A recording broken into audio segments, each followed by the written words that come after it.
Hi hello ನಮಸ್ಕಾರ ಸ್ನೇಹಿತರೆ, welcome back to our channel. ನಿಮ್ಮ ಮನೆ ಗೈಸ್ ಕಿಚನ್ ಇವತ್ತು ಡೇ ನಂಬರ್ 48 ಅಂದರೆ ಬಿಗ್ ಬಾಸ್ ಸೀಸನ್ 11 48 ದಿನ ಏನೇನಾಯಿತು ಅಂದ್ಬಿಟ್ಟು ಮೈಂಡ್ ಪಾಯಿಂಟ್ಸ್ ಹೇಳ್ತೇವೆ.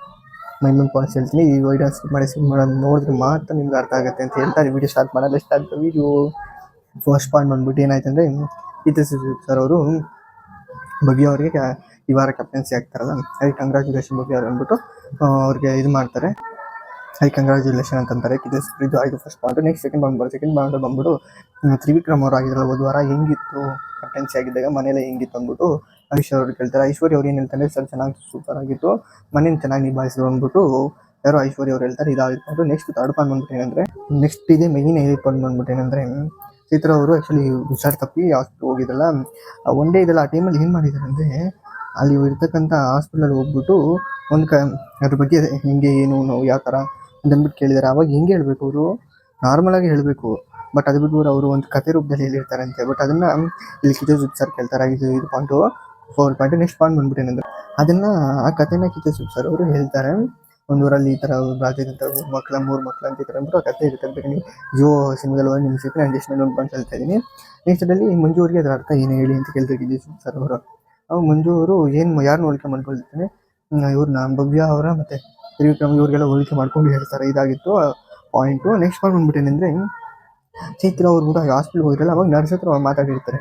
ಅದೇನೋ ಇವ್ರ ಜೊತೆ ಒಬ್ರು ಇಟ್ಟಿರ್ತಾರೆ ಪ್ರೋಟೋಕಾಲ್ ಆಗಿ. ಬಟ್ ಅದೇನೋ ಅವ್ರು ಎಲ್ಲೋ ಈಚೆ ಹೋಗಿರ್ತಾರೆ. ಆ ಟೈಮಲ್ಲಿ ಹಿಂಗೆ ನಡೀತಿದೆ ಅಂದ್ಬಿಟ್ಟು ಕೇಳಿ ವಿಚಾರಿಸ್ತಾರೆ. ಬಟ್ ಆ ವಿಚಾರ ಟೈಮಲ್ಲಿ ಅವಾಗಲೇ ಇದನ್ನು ಕಥೆ ಥರ ರೂಪದಲ್ಲಿ ಹೇಳಿದರೆ ಹಿಂಗೆ ಏನು ಅಂದ್ಬಿಟ್ಟು. ಬಟ್ ಕೇಳಿದ್ರೆ ಅವ್ರು ಮನೇಲಿ ಬಂದು ಹೇಳಬಾರ್ದಾಗಿತ್ತು. ಬಟ್ ಕೇಳಿದ್ದು ತಪ್ಪು. ಅಷ್ಟು ಇನ್ನೊಂದು ಮನೆಗೆ ಬಂದ ಮೇಲೆ ಅದನ್ನು ಹೇಳಿದ್ದಾರೆ. ಒಂದು ಸೈಗಲ್ಲಿ ಈ ಥರ ಅನ್ನೋದನ್ನೆಲ್ಲ ಅಂದರೆ ಅವ್ನು ಚೆನ್ನಾಗಿ ಆಡ್ತಾರೆ, ಆ್ಯಾವ್ರೇಜು ಅವನು ನೀವು ಆಡ್ತಿರೋದು ಅಂದ್ಬಿಟ್ಟು ಆ ರೀತಿಯಲ್ಲಿ ಹೇಳಿದ್ದಾರೆ. ಅದ್ರ ಜೊತೆಗೆ ಮೈಕ್ ಬೇರೆ ಹಿಂಗಿತ್ತು ಮುಚ್ಚಿಟ್ಕೊಂಡು ಹೇಳಿದ್ದಾರೆ ಚೈತ್ರ ಅವರು.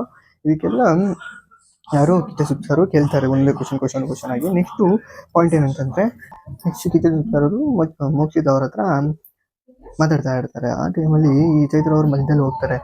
ಕಿಚ್ಚ ಸರ್ ಅವರು ಗರಂ ಆಗಿಬಿಡ್ತಾರೆ. ನಾನು ಮಾತಾಡ್ತಾ ಇದ್ದೀನಲ್ಲ ಇನ್ನಿದ್ರೆ ಕೇಳಿದು ಬಿಡ್ತಾನೆ ಅಂತ ಅಂದ್ಬಿಟ್ಟು ಫುಲ್ಲು ಗರಂ ಆಗ್ತಾರೆ ಕಿಚ್ಚ ಸರ್ ಅವರು. ನೆಕ್ಸ್ಟ್ ಬಂದ್ಬಿಟ್ಟು ಅಂದರೆ, ಅದಕ್ಕೆ ಸಾರು ಸಾರಿ ಅಂತಲೂ ಸಹ ಕೇಳ್ತಾರೆ. ಇದಾಗಿರೋ ಪಾಯಿಂಟು. ನೆಕ್ಸ್ಟ್ ಅದಕ್ಕೂ ಸಹ ಅವರು ರೆಸ್ಪಾನ್ಸೇ ಮಾಡಲ್ಲ ಯಾರು ಚೈತ್ರ ಅವರು. ಕಿಚ್ಚ ಸೂಪರ್ ಇನ್ನೊಂದು ಮಾತಂತಾರೆ, ನನ್ನ ಸಾರಿ ಕೇಳಿದ್ರೆ ಅದಕ್ಕೆ ರೆಸ್ಪೆಕ್ಟ್ ಕೊಟ್ಟಿಲ್ಲಲ್ಲ, ಇನ್ನು ಮುಂದೆ ಎಷ್ಟು ಮಾತಾಡಬೇಕು ಅಷ್ಟೇ ನಿಮ್ಮ ಹತ್ರ ಮಾತಾಡ್ತೀನಿ ಅಂತ ಅಂದ್ಬಿಟ್ಟು ಕಿಚ್ಚ ಸರ್ ಹೇಳ್ತಾರೆ. ಇದಾಗಿತ್ತು ಪಾಯಿಂಟ್. ಇಷ್ಟು ಅದು ಫುಲ್ಲು ಬೇಕಂದ್ರೆ ಆರ್ಗ್ಯೂ ಮಾಡಿದೆಲ್ಲ ನೀವು ಓದಿದ್ದೀವಿ ಸಿನಿಮಾದಲ್ಲಿ ಸಿಗುತ್ತೆ. ನಾನು ಎಷ್ಟು ಮೆಮೊರಿ ಪಾಯಿಂಟ್ಸ್ ಹೇಳ್ತೀನಿ. ನೆಕ್ಸ್ಟ್ ಬಂದ್ಬಿಟ್ಟು ಯಾರು ಈ ವಾರ ಸೇಫ್ ಆಗ್ತಾರೆ, ನೆಕ್ಸ್ಟ್ ಸೇಫ್ ಆಗೋ ಕಂಡೀಷನ್ ಬರುತ್ತೆ. ಅದ್ರಲ್ಲಿ ಮೊದಲೇ ಸೇಫ್ ಆಗೋ ಕಂಡೀಷನ್ ಬಂದ್ಬಿಟ್ಟು ಯಾರಂದರೆ ಕಮೆಂಟ್ ಮಾಡಿ ಇಲ್ಲಿ. ಯಾರಂದರೆ ಮೊದಲೇ ಸೇಫ್ ಆಗ್ತಾನೆ ಗೋಲ್ಡ್ ಸುಂಡೇಶ್ವರ ಮೊದಲೇದಾಗಿ ಸೇಫ್ ಆಗ್ತಾರೆ. ನೆಕ್ಸ್ಟ್ ಎರಡನೇದಾಗಿ ಬಂದಾಗ ನೆಕ್ಸ್ಟ್ ಎರಡನೇ ಪಾಯಿಂಟಲ್ಲಿ ಏನಂದರೆ, ಈ ಸಲ ಉತ್ತಮ ತಗೊಂಡ್ಬಿಟ್ಟು ಗೋಲ್ಡ್ ಸುರೇಶ್ ಅವ್ರು ತಗೊಂತಾರೆ. ಅದಕ್ಕೆ ಕಿಚ್ಚನ ಚಪ್ಪಾಳೆ ಬಂದ್ಬಿಟ್ಟು ಗೋಲ್ಡ್ ಸುರೇಶ್ ಅವ್ರು ಬಂದಿರುತ್ತೆ. ನೆಕ್ಸ್ಟ್ ಎರಡನೇ ಸೇಫ್ ಆಗ್ತಾರೆ ಕಂಟೆಸ್ಟೆಂಟ್ ಬಂದ್ಬಿಟ್ಟು ಯಾರಂದರೆ ಧನರಾಜ್ ಅವರು. ನೆಕ್ಸ್ಟ್ ಮೂರನೇ ಸೇಫ್ ಬಂದ್ಬಿಟ್ಟು ಮೋಕ್ಷಿತ್ ಅವರು. ಇವರು ಇಷ್ಟು ಜನ ಶನಿವಾರದ ಎಪಿಸೋಡಲ್ಲಿ ಆಗಿರ್ತಕ್ಕಂಥ ಮೈನ್ ಪಾಯಿಂಟ್ಸ್ ಅಲ್ಲಿ. ನಿಮ್ಗೆ ಈ ವಿಡಿಯೋ ಇಷ್ಟ ಆಗಿ ಶೇರ್ ಮಾಡಿ ಅಂತ ಹೇಳ್ತಾ ನೆಕ್ಸ್ಟ್ ವಿಡಿಯೋ ಸಿಗೋಣ. Tata, see you, bye.